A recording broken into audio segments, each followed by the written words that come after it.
Abhyuday tuition classes English grammar class 9. આજે આપણે unit 3માં આવતી ગ્રામરની અગત્યની એક્સરસાઇઝની વાત કરશું. અહીંયા આપણને એક ઈમેલનું ફોર્મેટ આપેલું છે અને આપણને કાઉન્સમાં અમુક શબ્દો આપ્યા છે જેનો યોગ્ય ઉપયોગ કરીને આપણે આ ફોર્મેટ પૂરું કરવાનું છે. ઉપરાંત તમને ખ્યાલ હોય તે પ્રમાણે કે તમે ટુ એટલે કે તમે જેને ઈમેલ મોકલવાના છો તેનું સરનામું અહીંયા આવશે. સીસીનો અર્થ થાય છે કાર્બન કોપી એટલે કે એક નકલ જે છે એ કોઈ ત્રીજા વ્યક્તિને મળશે. બીસીસીનો અર્થ થાય છે બ્લાઇન્ડ કાર્બન કોપી એટલે કે તમે જેને નકલ મોકલો છો ઈમેલની તમે આ જે વ્યક્તિને નકલ મોકલી છે એ વ્યક્તિને ખબર નથી હોતી કે તમે આ એક વ્યક્તિને પણ ઈમેલ મોકલી દીધો છે. જે ગુપ્ત છે જેને મળે છે એને જ ખ્યાલ છે કે આ કોપી મારી પાસે આવી છે. મોકલનાર વ્યક્તિના આઈડીમાં તે બતાવતું નથી.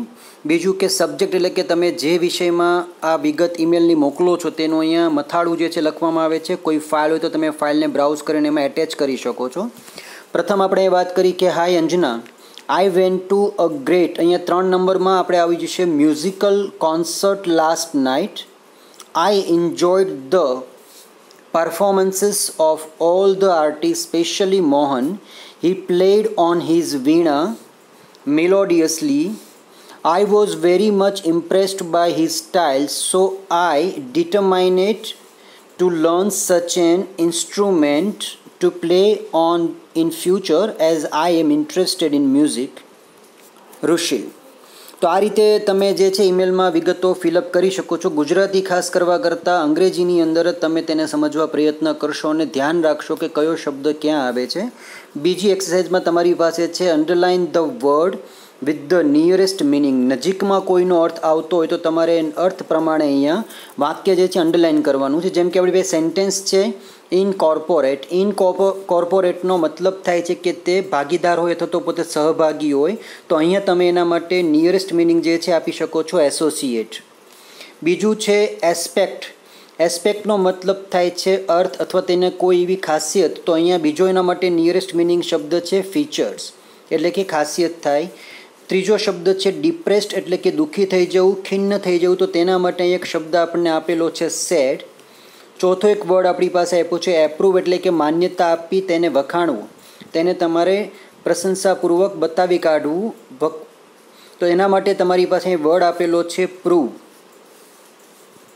અથવા તમે ત્યાં એપ્રિસિએટ પણ કરી શકો છો. પણ અહીંયા વધારે અર્થ જે છે તમારા માટે એ સાબિત થશે અહીં એપ્રિસિએટ એટલે કે વખાણ કરવું. એપ્રૂવ એટલે પણ એને તમારે માન્યતા આપવાનો જ અર્થ એવો થાય છે. એક્સપેરિમેન્ટનો અર્થ થાય છે પ્રયોગ કરવો અથવા તો તમારે કોઈક પ્રકારનું વર્ણન જે છે એ અનુભવવું. તો અહીંયા તમારી માટે શબ્દ છે ટેક ટ્રાયલ એટલે કે એક્સપેરિમેન્ટ કરવા માટે. પછી એક શબ્દ આપણને આપ્યો છે ઇન્સ્ટ્રુમેન્ટ. ઇન્સ્ટ્રુમેન્ટનો અર્થ થાય છે કોઈ વાજિંત્ર અથવા કોઈ સાધન છે. તો અહીંયા તમે એનો અર્થ લઈ શકો છો ડિવાઇસ. તો એક્સરસાઇઝની અંદર પણ તમારે ધ્યાન રાખીને ખાસ વિગતો જે છે વિગતો ફિલઅપ કરવાની છે અને બને ત્યાં સુધી ધ્યાન રાખવાનું કે કોઈ આપણી ભૂલ ન થાય. ત્રીજી એક્સરસાઇઝમાં લેંગ્વેજ પ્રેક્ટિસમાં છે તમારે અહીંયા અંડરલાઇન કરેલા શબ્દો ઉપર ખાસ ધ્યાન આપવાનું છે. આ બધા શબ્દોને કહેવામાં આવે છે એડવર્બ એટલે કે ક્રિયા વિશેષણ કહેવામાં આવે છે. દરેકમાં તમે ધ્યાનથી જોશો તો 8 children were standing eagerly on the track to participate in the running event. With the sound of toy pistol, all the 8 girls started running swiftly. After just 10 to 15 steps, one of the girls suddenly slipped and fell down.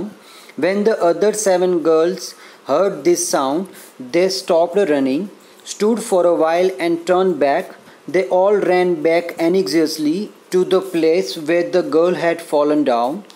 One among them bent, lifted and kissed the girl gently. All the 7 girls lifted carefully the girl who had fallen down. 2 of them held the girl firmly and all 7 of them joined hands together and walked together and reached the winning post. Officials were shocked. Clapping of thousands of spectators filled the stadiums. Many eyes were filled with tears and perhaps it had reached even gods. Yes, this happened in Hyderabad. All these special girls had come to participate in this event and they were spastic children.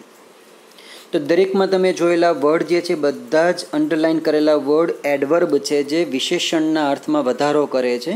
આ ખાસ વાંચવાનું છે અને આ ફકરાની અંદર તમને કોઈ શબ્દ અથવા કોઈ સ્પેલિંગ સમજાતો ન હોય તો આપ ચોક્કસ મને કોમેન્ટ અથવા વોટ્સએપ કરી દેશો. L3ની અંદર કે તમારે અહીંયા આપેલા 6 વિકલ્પોમાંથી સાચો વિકલ્પ જે છે તમારે ખાલી જગ્યામાં પૂરવાનો છે. બની શકે કે અમુક ખાલી જગ્યામાં એકથી વધુ વિકલ્પ પણ આવતા હોય. જેમ કે when I broke my leg, જ્યારે મારો પગ ભાંગી ગયો હતો. માય ફ્રેન્ડ રોહન, મારો મિત્ર રોહન જે છે એને kindly offer help to take me school on his bicycle. તો અહીંયા તમે કાઇન્ડલી મૂકશો, kindly offer help to take me school. વિનમ્રતાપૂર્વક તેને મને ઓફર કરી હતી કે મને તે શાળાએ લઈ જશે. We lost the football match by 4-3 and I don't think we played badly. આપણે ખરાબ રહીમાં એવું ન કહી શકું, but the opposite team played really smartly. ખૂબ ચતુરાઈપૂર્વક તેઓ રમ્યા. You are late said Sneha, તમે મોડા છો. એંગરલી, વેર હેવ યુ બીન, ક્યાં હતા તમે આટલો સમય. I am sure that the plan of bank robbery was made secretly by the thief. શાંતિથી અથવા તો સાવચેતીપૂર્વક આ પ્લાન જે છે બનાવવામાં આવ્યો હશે. And you drive the car quite dangerously. I won't be surprise if you met with an accident one day. તમે ગાડી એટલી બધી ભયાનક રીતે ચલાવી રહ્યા છો કે મને તો ડર લાગે છે અથવા મને નવાઈ નહીં લાગે કે તમે એક દિવસ અકસ્માતના ભોગ બનશો. તો આ બધા એડવર્બ છે જે અહીંયા તમારે મૂકવાના છે. બીજું L4માં practice the conversation selecting the words expressing frequency from the table and fill in the blanks works in pairs. તો ક્યારેય નહીં, હંમેશા, સંજોગો વશાત, ક્યારેક ક્યારેક, ઓકેશનલી, પ્રસંગોપાત, ઘણી વખત અને ક્યારેક જ. તો આ બધા શબ્દોનો ઉપયોગ કરીને આપણે ડાયલોગ જે છે પૂરો કરવો છે.